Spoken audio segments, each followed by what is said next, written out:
If you are one of the many thousands of Canadians who've been waiting months for an Air Canada refund, there's a major development to tell you about this morning. CBC News is learning there is a deal to repay you.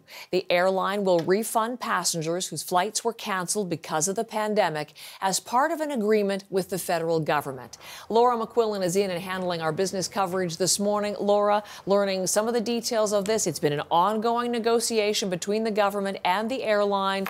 A potential bailout appears afoot. That's right, and a source with knowledge of those negotiations has spoken to our colleagues on Parliament Hill, telling them that Air Canada has agreed to this refund policy if it does get financial aid from the government. That is the key part of this in this story, first reported by the Toronto Star. Until now, Air Canada has not been giving refunds for non-refundable tickets.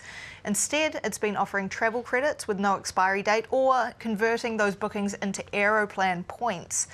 There's a non-profit group called Air Passenger Rights, and it estimates that some 3.9 million tickets across Canadian airlines were affected by this to the end of September. So you think we're about 6 months on from that now. That number likely has grown. About 2.3 million of those were Air Canada customers or tickets.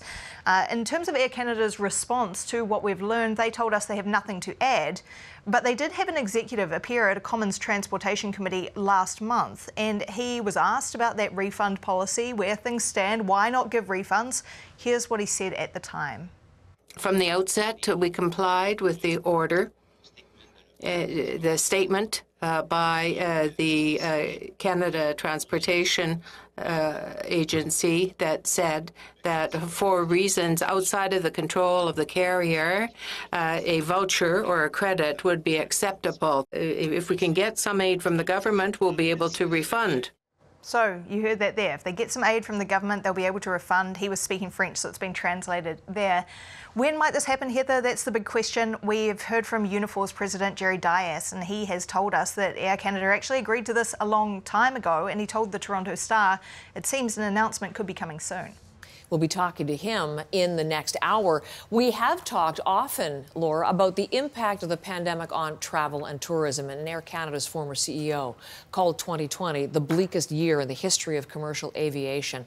Just how bad has it been? Well, we're talking about thousands of flights each month being cancelled, thousands of staff, tens of thousands of staff being laid off throughout the course of the pandemic, regional routes being cut back.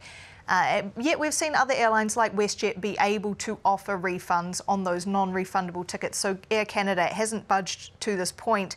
What we heard earlier this week from an official is that any support for airlines over and above the emergency wage subsidy, of which they've received about $1.7 billion for all airlines combined, any more help would be contingent on them giving refunds to passengers, restoring those routes that they have cut, and also protecting jobs.